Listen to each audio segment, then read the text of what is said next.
Greetings aspirants, welcome back to Daily Current Affairs Analysis by Civic Center IAS, where we shall discuss important relevant articles from the UPSC CSE Prelims perspective. These are the topics displayed which we are going to discuss today. Well, starting with the first article, it says that Bellatrix Aerospace has announced that it has achieved the desired results from the RUDRA high-performance green propulsion system, which was on board the POEM 4 in the recently launched PSLV C60 mission. So first, in this context, let's know briefly about the POEM and also about the POEM 4 mission.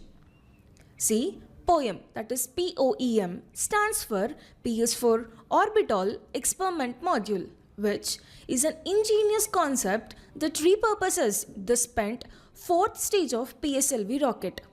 So, see, instead of letting it drift as the space debris, it is used to conduct in-orbit microgravity experiments for up to 3 months. Moreover, this approach not only prevents the space debris but also provides a platform for the scientific community to perform the groundbreaking experiments. Significantly, the scientists and researchers can use this POEM to validate proof of concept technologies for the future machines. In addition, it extends microgravity research and supports the validation of new technologies and fosters collaboration with the startups, academia and private entities also. So building on this, let's shift our focus to the PM4 mission, which is part of recent PSLV C60 SpaceX mission. Significantly, this mission marks the fourth in the POEM series. And know that the POEM 4 carried a total of 24 payloads, which is 3 times more than the POEM 3. And out of these 24 payloads, 14 came from the ISRO or DOS Center and remaining 10 were contributed by the non-government entities, including the academia and startups. And importantly, this was made possible by the facilitation of InSpace, which is reflecting a growing collaboration between established institutions and emerging players in the space sector. So, compared to previous missions, PM4 showcased a threefold increase in the payload capacity, which is highlighting its enhanced utility and capability.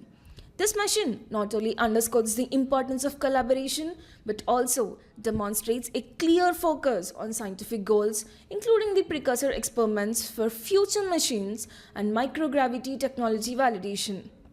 Now, in the same context, let's discuss about RUDRA high-performance green propulsion system as mentioned in the article. So, know that it is developed by the Bellatrix Aerospace Private Limited, which is in Bengaluru. Know that the RUDRA 1.0 HPGP, that is the high-performance green propulsion system, is an enhanced version of the RUDRA 0.3 high-performance green propulsion system payload that was successfully flown on board in the POEM 3 mission. So remember, RUDRA 1.0 is in POEM 4 series and RUDRA 0.3 HPGP is in POEM 3 series. And this iteration takes green propulsion to the next level with the improved features and capabilities. So let's see the performance first.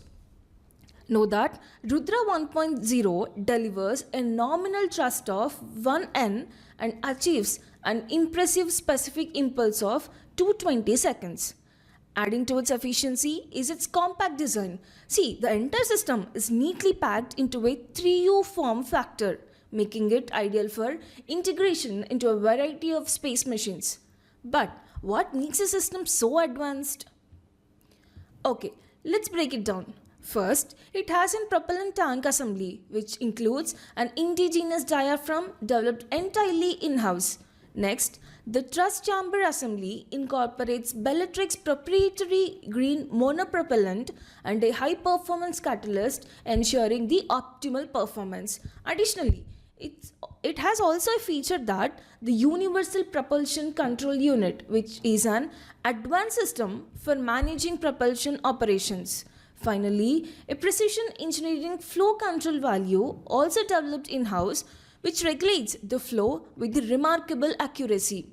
Further, one of the outstanding features of RUDRA 1.0 is its versatility, as it operates seamlessly in both pulsed mode and steady state mode, catering to a variety of mission requirements. But what are the key objectives of this payload mission? See, primarily, it validates the performance of a high-performance green propulsion system. Secondly, it sustains steady-state thruster firing for a minimum of 50 seconds, which is a critical benchmark for the operational stability. Lastly, it keeps a close watch on the thermal profile of the system, ensuring the stability throughout its operation. So well, in this article, we have discussed about the poem 4 and we also have discussed about RUDRA 1.0 HPGP, that is the High Performance Green Propulsion System. Now, moving to the second article. See, the second article says that RTO officials from the Mongolia trip to click Pallas cat find its way into the textbook. Now, in this context, let's talk about the Pallas cat, which is also known as manual, steppy cat or the rock wild cat. Now, in brief, if we see the Pallas cat is known for its stocky body with thin, soft fur and abundant woolly underfur. Further, its fur color varies from light grey to yellowish buff and russet with a frosted appearance due to it is having white-tipped hairs. Now, where you can find this amazing wildcat? Well, know that it is found across the Central Asia from Caspian Sea through Iran, Afghanistan, Pakistan and also in the northern part of India. And also, it is found in the central China, Mongolia and southern Russia. Further, if we see its habitat, the Pallas cat lives in cold, arid, steppy grasslands, stone outcrops and stony deserts. It has been recorded that at altitudes up to 4,800 meters in regions like Mongolia, China and Tibetan Plateau, this Pallas cat is available. But interestingly, it avoids areas with snow exceeding 10 centimeters or with continuous snow cover of 15 to 20 centimeters, marking the ecological limits. And it prefers valleys and rocky areas over the open habitats. Remember that the conservation status of Pallas cat is in IUCN Red List, that is in least concern. Now, moving to the next article, it says that the Union Ministry of Environment, Forest and Climate Change has amended the rules governing the selection of experts to the Genetic Engineering Appraisal Committee, that is the GEAC, which is the apex technical body regulating the genetically modified seeds in India. So in this context, let's know briefly about the GEAC and also let's see the recent amendments. Firstly, let's talk about the GEAC. To start with, know that the GEAC was constituted under the rules for manufacture, use or import or export and storage of hazardous microorganisms or genetically engineering organisms or cells rules 1989. And these rules, which are framed under the Environmental Protection Act of 1986 and its functions under the Union Ministry of Environment, Forest and Climate Change. But what are its functions? See, it is crucial for regulating genetic engineering activities. So firstly, the GEAC approves the large-scale use of hazardous living microorganisms and recombinants for research and industrial production, all from the environmental perspective. Secondly, it evaluates proposals for the release of genetically engineering organisms and the products into environment, including the experimental field trials. Thirdly, GEAC clearance is mandatory for the release of genetically modified crops into the environment. And lastly, it is empowered to take the punitive actions under the Environment Protection Act of 1986, ensuring compliance with the regulations. Now, let's discuss its composition. See, the GEAC is chaired by the Special Secretary or Additional Secretary of Ministry of Environment, Forest and Climate Change and co-chaired by a representative from the Department of Biotechnology. Further, it comprises 24 members, including experts from various ministries and institutions like ICAR, ICMR, and CCMB, ensuring the diverse expertise. So, as the article says, there were some amendments. Let's see that. So recently, the Ministry of Environment, Forest and Climate Change made important amendments to the rules governing the selection of experts for the GEAC. And these changes aim to ensure greater transparency and accountability in the committee's operations. So well, here are the key changes. Firstly, the experts must disclose any direct or indirect conflict of interest that could affect their duties. And they're required to ensure these conflicts do not influence the GEAC decisions. Secondly, experts with conflicts related to matters under discussion must disclose them before the meeting. Unless specifically requested by the committee, they're expected to recuse themselves from the meeting. Thirdly, all the selected members must fill out a form detailing their professional affiliations for the past 10 years before joining the committee. Well, there ends the third article. Now, let's move to the next article. The next article says that researchers from the Indian Institute of Technology Guwahati, that is IITG, and the Bose Institute Kolkata have developed an advanced injectable hydrogel for localized cancer treatment. In this context, let's discuss what are these hydrogels and also know about the advanced injectable hydrogel for the cancer treatment. First, let's understand briefly what a hydrogel exactly is. See, a hydrogel is a three-dimensional network made of hydrophobic polymers. Remember, it is the hydrophobic polymers synthesized by cross-linking water-soluble polymers. Further, its key properties makes it incredibly versatile. Like, as the name suggests, it is hydrogel, so it holds large amounts of water within its network without altering its structure. And due to its water-retentive nature, it exhibits flexibility and swelling properties also, such that it's capable of changing its structure in response to the environmental factors like temperature, pH levels, salt concentration, and also the water concentration. So building on these properties, researchers at IIT Guwahati and Bose Institute have created an advanced injectable hydrogel specifically for the localized cancer treatment. And this hydrogel offers several cutting-edge features such as it acts as stable reservoir for anti-cancer drugs, releasing them in a controlled manner. Significantly, this precise delivery targets tumor cells while sparing healthy cells, which minimizing the harmful side effects. Now let's see what's inside in this revolutionary hydrogel. See, it is made up of ultra-short peptides, ensuring it remains insoluble in the biological fluids also. So, it stays localized at the injection site. Further, its responsive design reacts to the elevated levels of glutathione, which is a molecule abundant in the tumor cells for the targeted action.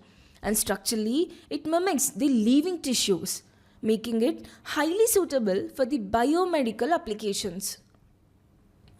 And now, why is this advanced hydrogel such a significant breakthrough?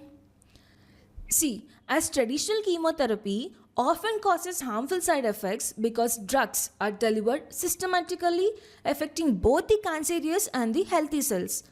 But in contrast, this hydrogel provides precise, localized action, significantly reducing the collateral damage to the healthy cells.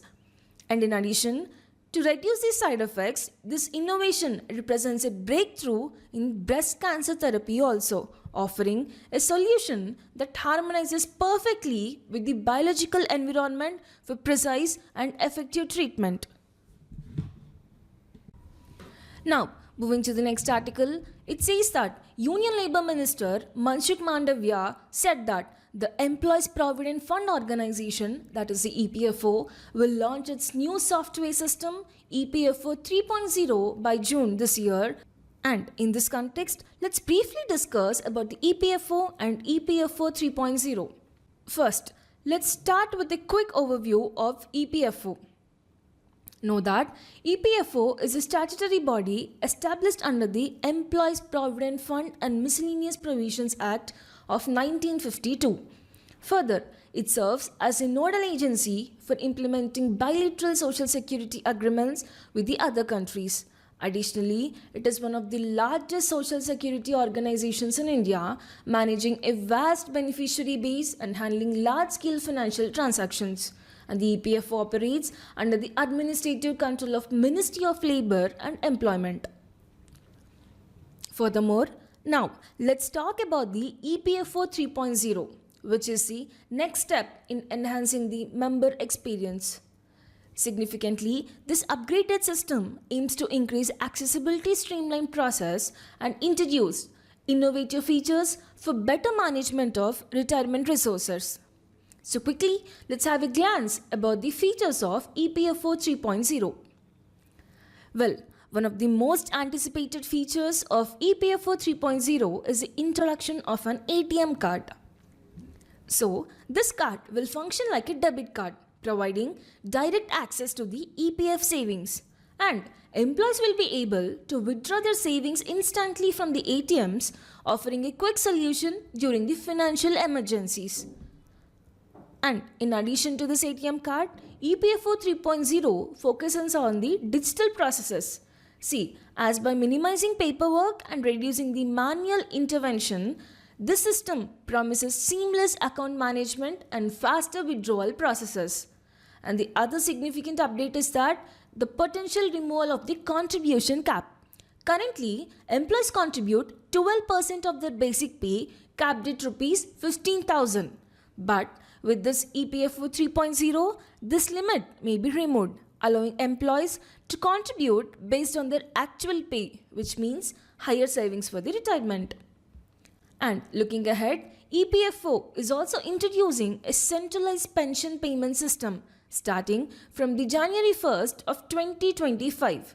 And under the system, members of employee pension scheme can receive their pensions from any bank branch in India, enhancing accessibility and also the convenience. And this initiative was approved before by the Union Labour Minister Manchuk Mandavya in September 2024.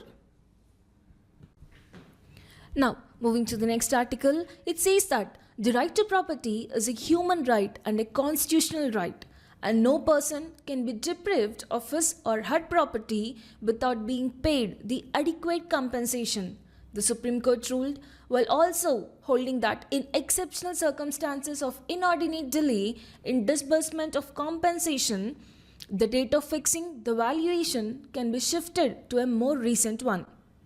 So well, in this context, let's know briefly about what is right to property, and also let's know what is the right to fair compensation and transparency in Land Acquisition, Rehabilitation and Resettlement Act of 2013, or simply the Land Acquisition Act of 2013.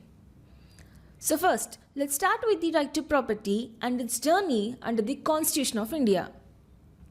See, initially, right to property is recognized as a fundamental right under the Article 19, Clause 1, Clause F, and Article 31 also. But, however, the key amendments brought significant changes to this right, as the first amendment of 1951 modified the Articles 19 Clause 1 Clause F and 31 to enable agrarian reforms and also to impose restrictions on right to property in the interest of the general public.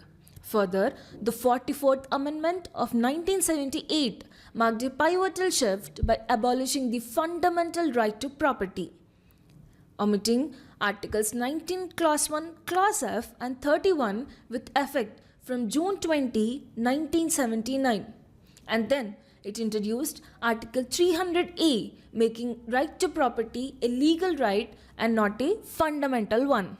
So currently, the right to property is governed by Article 300A, which states that no person shall be deprived of their property except by authority of law. However, this right is no longer absolute and can be regulated by the law.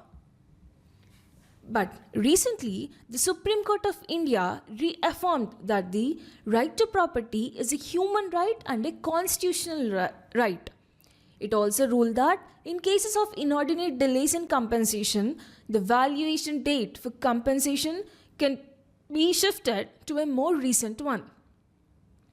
So now, let's discuss about the right to fair compensation and transparency in Land Acquisition, Rehabilitation and Resettlement Act of 2013,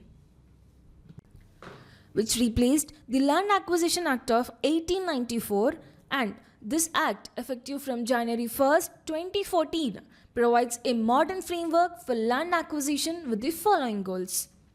First is a fair compensation for the affected families. Second is rehabilitation and resettlement to ensure their well-being. And the key features of the act are, this act ensures compensation is twice the market value in urban areas and 4 times the market value in the rural areas.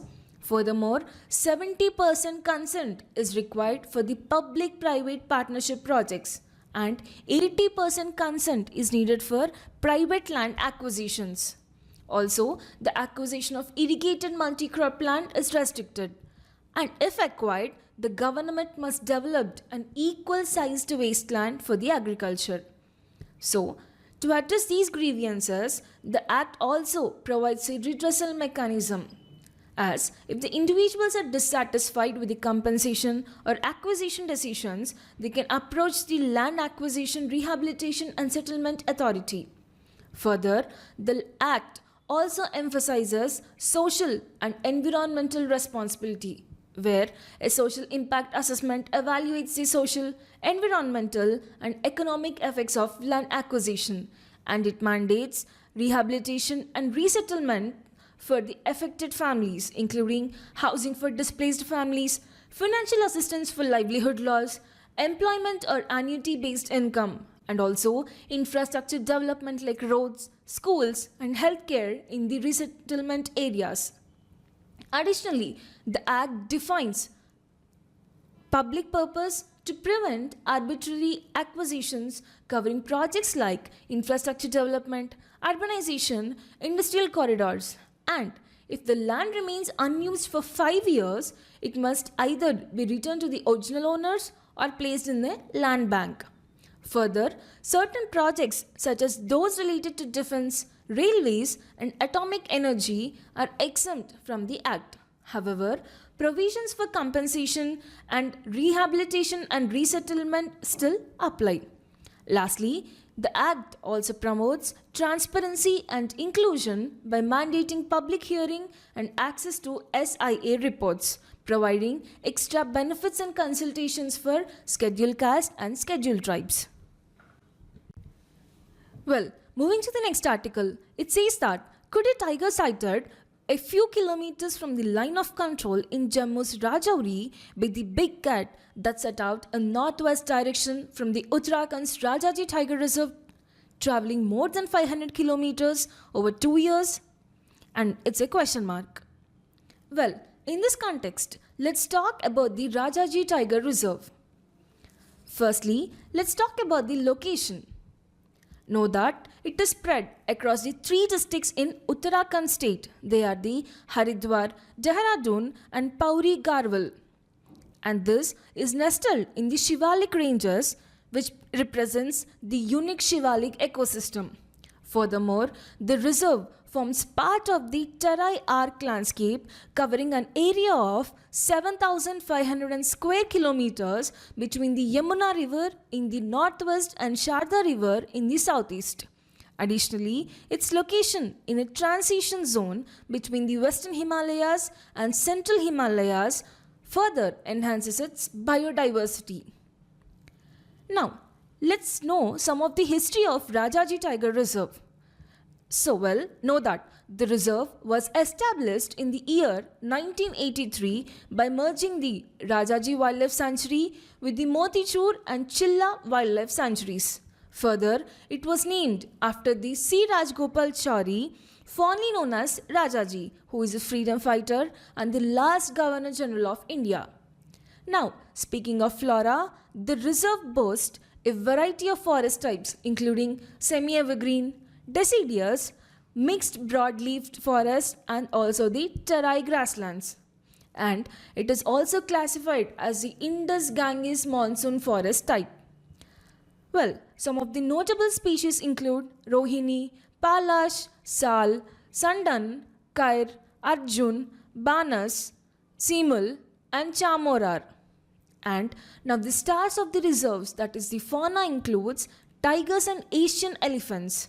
And it is also home to a variety of other mammals such as leopard, wild pig, spotted deer, barking deer, sloth bear and striped hyena, etc.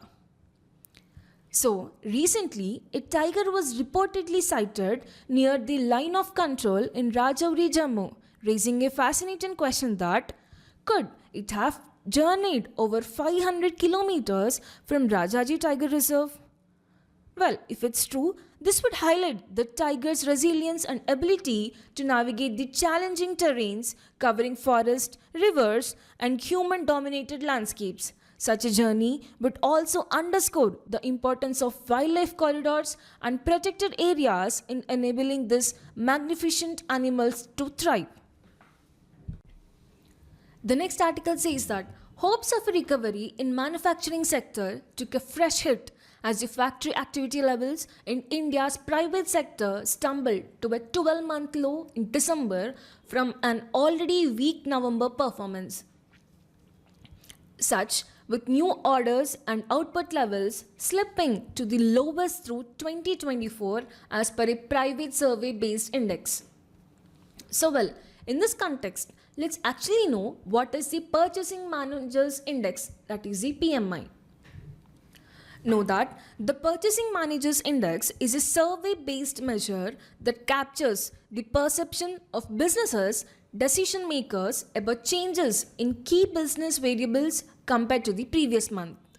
And its primary purpose is to provide actionable insights about the current and future business conditions to company decision makers, analysts, and also the investors.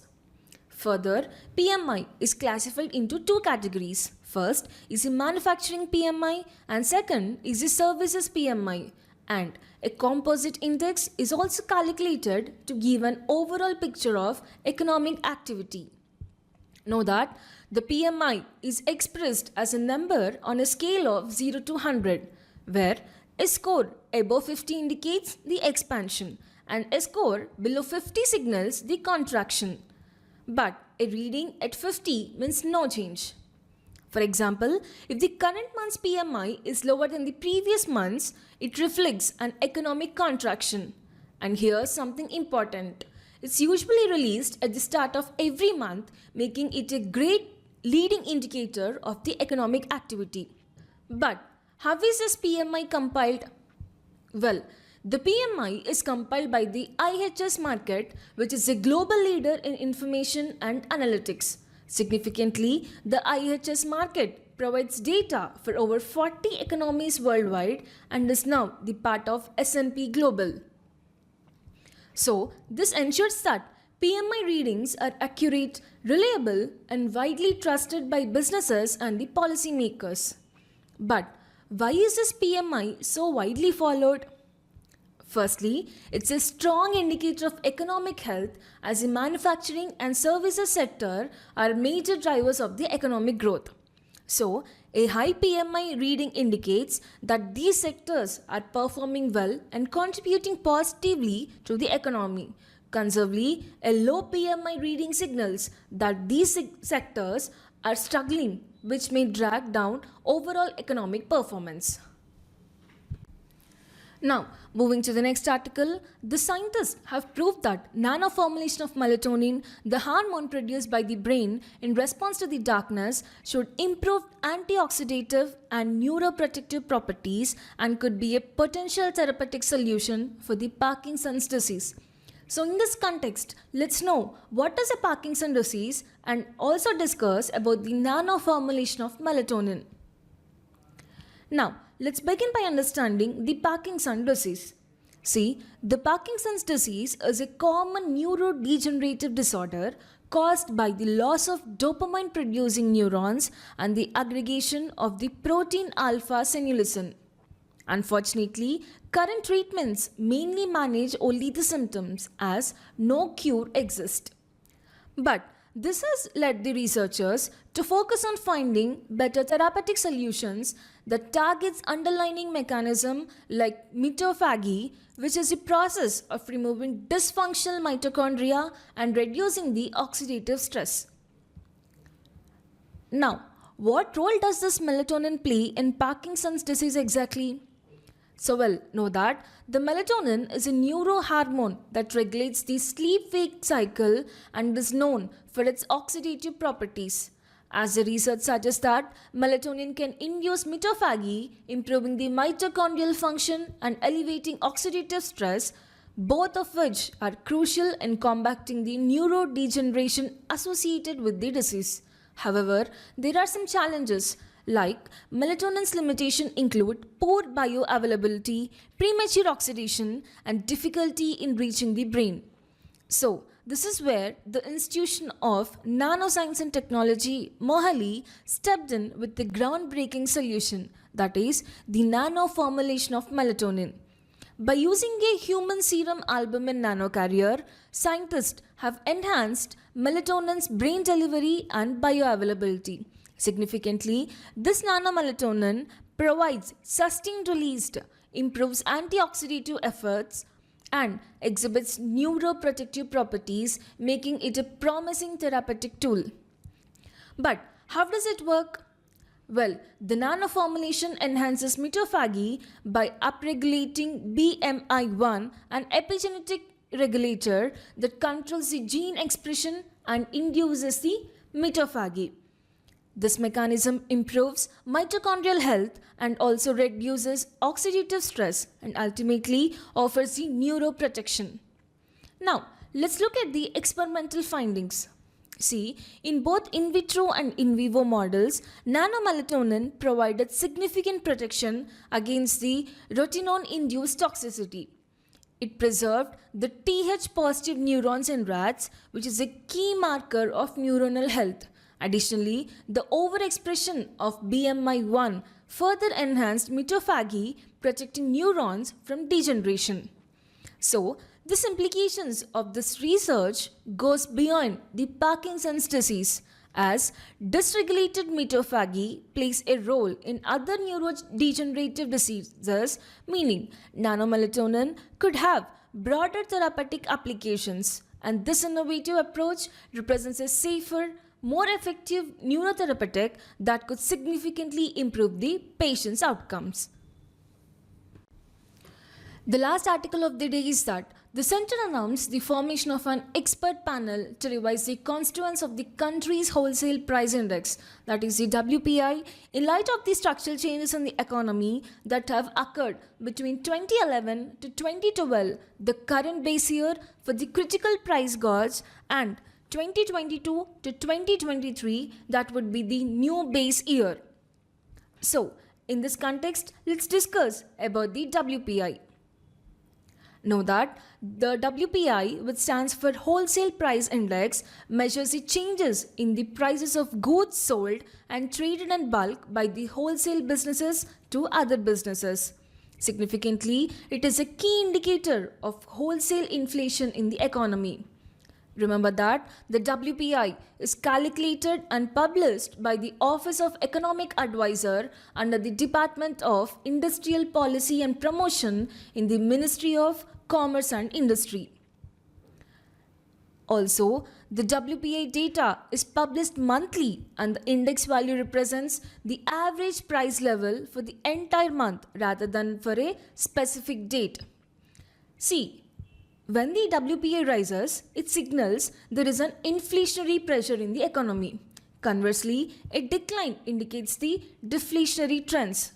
And also, the month-on-month changes in WPI are used to measure the levels of wholesale inflation in the country. Now, if we see, in light of structural changes in the economy, the center has formed an expert panel to revise the constituents of the WPI. So, as the current base year is 2011-2012, but this will be updated to 2022-2023, reflecting the changes in the economic activity over the past decade. And this revision aims to make the WPI a more accurate gauge of current price trends. But how is this WPI calculated? See, the wholesale price index is determined by taking weighted average of prices of a basket of goods. And each item's weight is based on its share of total wholesale sales.